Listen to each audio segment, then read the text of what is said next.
आपको class 12th chemistry के जो आपका चैप्टर है एल्कोहल एल्कोहल फिनॉल तथा ईथर के जितने भी इम्पोर्टेंट क्वेश्चन बोल तो 7 इम्पोर्टेंट क्वेश्चन इस वीडियो में आपको बताने वाले हैं। ठीक है दोस्तों, वीडियो इंपॉर्टेंट होने वाली है आपके लिए, तो वीडियो को एंड तक देखना। ठीक है, और चैनल पर नहीं है तो सब्सक्राइब कर लें, क्योंकि दोस्तों आप वीडियो देख लेते हो सब्सक्राइब नहीं करते हो। दोस्तों आप हमें सपोर्ट कीजिए, हम आपके लिए बहुत ही इंपॉर्टेंट कंटेंट लाएंगे जो आपके बोर्ड एग्जाम के लिए बहुत ही ज़्यादा इंपॉर्टेंट होगा। ठीक है, तो चलिए दोस्तों बिना किसी देरी के अपनी वीडियो को स्टार्ट करते हैं एंड आपको बताते हैं कौन कौन से इंपॉर्टेंट क्वेश्चन है जो आपको तैयार करके जाने हैं। तो पहला क्वेश्चन है, अल्कोहल के क्वथनांक ईथर की तुलना में उच्च होते हैं।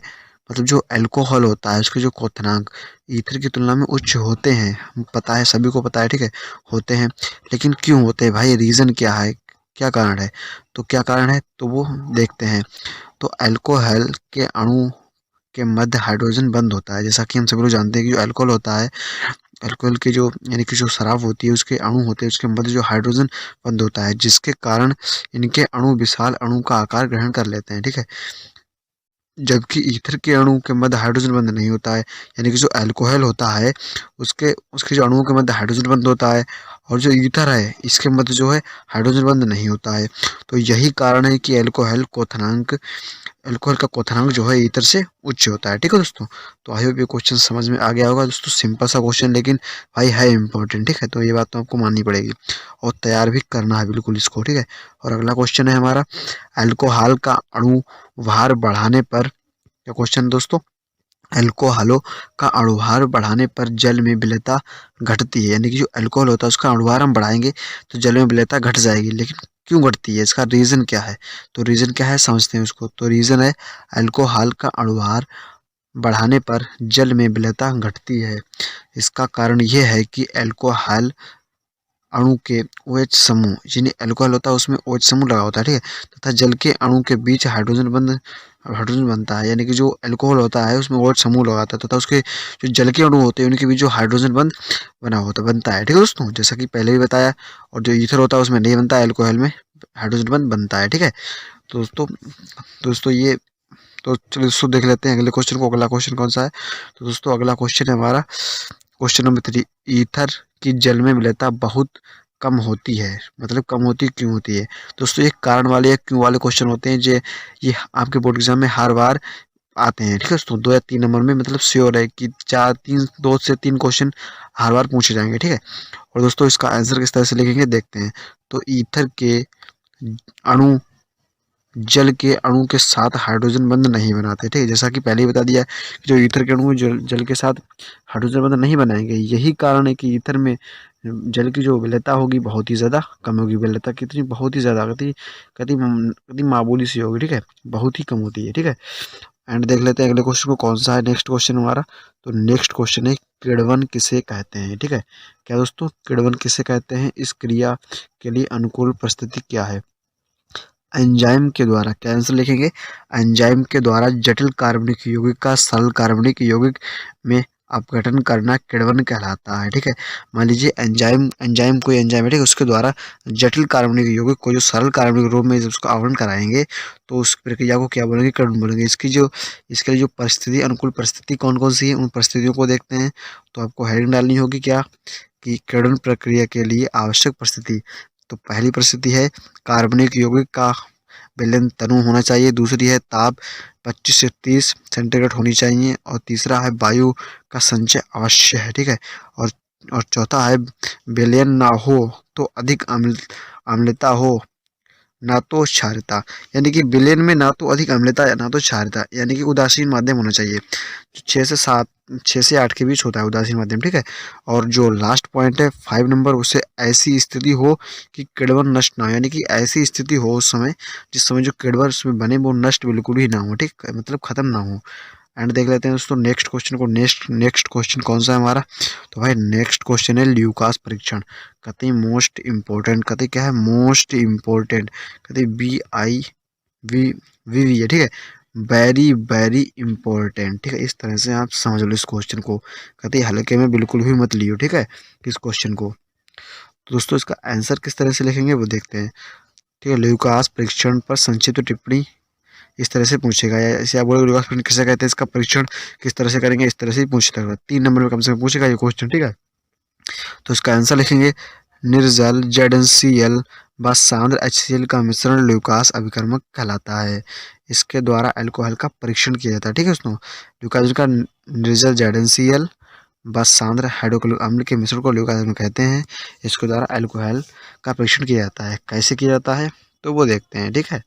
तो उसका परीक्षण करने के लिए यहाँ पर 3 जो है पॉइंट दिए गए हैं।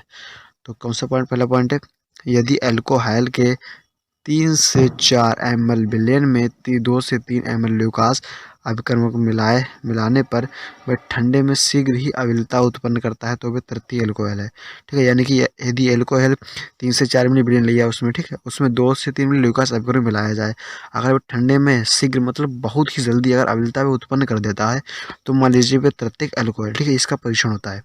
और दूसरा जो पॉइंट है, दूसरा पॉइंट क्या है कि मतलब यदि वह ठंडे में 5 से 10 मिनट बाद अम्लता उत्पन्न करता है तो वह तृतीय एल्कोहल है, ठीक है। देखिए दोस्तों यहाँ पर हमने कुछ शॉर्ट करके लिखा हुआ है, ठीक है। तो आपको यहाँ से लिखना है, यदि फिर से बताते हैं, ठीक, किस तरह से लिखना है। तो आपको यहाँ पर लिखना है यदि एल्कोहल में 3 से 4 मिली में 2 से 3 ल्यूकास अभिकर्मक मिलाने पर वह ठंडे में, ठीक है, वह ठंडे में मिलाने पर फिर यहाँ से लिखना है मिलाने पर यदि वह ठंडे में 5 से 10 मिनट अम्लता उत्पन्न करता है। अगर आप सेकंड पॉइंट लिखेंगे तो फर्स्ट तो यहाँ से इतना लिखना है, और सेकंड लिखेंगे तो सेकंड में ये लाइन आपको कॉमन रखनी है, यहाँ से यहाँ इतनी लाइन इसमें इस पॉइंट में कॉमन रखनी है, इस पॉइंट में भी आपको कॉमन रखनी है, ठीक है। यानी कि इसमें भी आपको लिखनी पड़ेगी, ठीक है दोस्तों। सेकंड पॉइंट कौन सा, सेकंड पॉइंट है यदि वह ठंडे में 5 से 10 मिनट बाद अम्लता उत्पन्न करता है तो वह द्वितीयक एल्कोहल। और तीसरी लाइन है यदि वह ठंडे में 20 से 30 मिनट बाद तक कोई अम्लता उत्पन्न नहीं करता है तो वह प्राथमिक एल्कोहल। तो इस तरह से इसका परीक्षण किया जाता है, ठीक है। तो आई होप ये क्वेश्चन आपको समझ में आ गया। बिल्कुल नॉर्मल क्वेश्चन है, आप इसको एक बार पढ़ोगे लिखोगे तो ईजिली तैयार हो जाएगा, ठीक है। तो देख लेते हैं अगले क्वेश्चन को। अगला क्वेश्चन कौन सा है हमारा, ठीक है, इम्पोर्टेंट। तो अगला क्वेश्चन है फिनाल की प्रकृति अम्लीय है, क्यों है, कारण स्पष्ट कीजिए। है, हमने बताया ना कि क्यों का कारण वाले क्वेश्चन बहुत ही आते हैं, बहुत ही आसान होते हैं, और बहुत ही थ्योरी वाले क्वेश्चन ये इस तरह से ही आते हैं 2-3 नंबर में, ठीक है।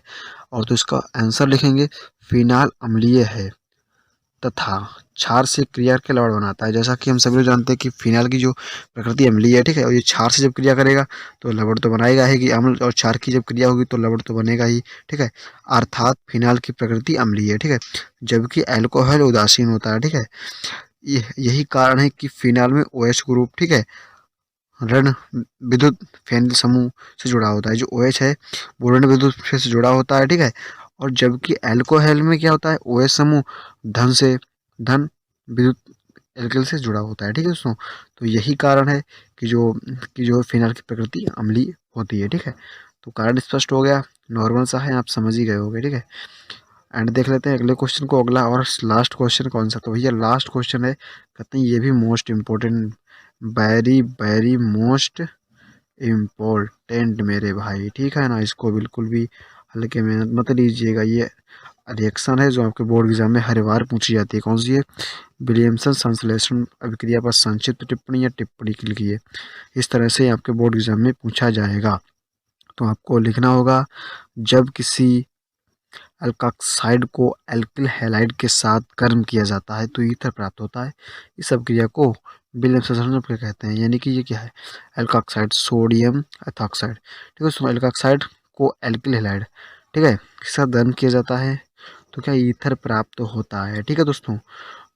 क्या होता है, ईथर प्राप्त होता है। ये क्या है, सोडियम एल्कॉक्साइड है दोस्तों। यहाँ पर एल्कॉक्साइड वो वाली रिएक्शन भी लिख सकते हैं, ये वाली लिखिए, फिर भी कोई दिक्कत नहीं है, ठीक है। तो वो दोस्तों दूसरी रिएक्शन होती है, दूसरी लिखी है, उससे कोई दिक्कत नहीं है। तो क्या ये सोडियम एथॉक्साइड, ठीक है। और इसकी अभिक्रिया किससे हो रही है दोस्तों, C2H5Cl से, ठीक है। तो क्या बन जाएगा, डाई एथिल ईथर बन जाएगा और NaCl बाहर। किस तरह से, तो C2H5 ये यहाँ पर है तो ये यहाँ पर आ गया, और ये वो भी यहाँ पर ही आ गया, और यहाँ से ये Cl कट गया और यहाँ पर आ गया NaCl, यहाँ पर बाहर निकल गया, ठीक है। तो आई होप ये भी करके आपको समझ में आ गई। सिंपल सी अभिक्रिया है लेकिन भाई है इंपॉर्टेंट, ठीक है। ये आपको फिर से बता दे रहे हैं, है इंपॉर्टेंट। तो दोस्तों आज की इस वीडियो में इतने ही इंपॉर्टेंट क्वेश्चन। अगर दोस्तों वीडियो पसंद आई हो तो दोस्तों वीडियो को लाइक कर देना।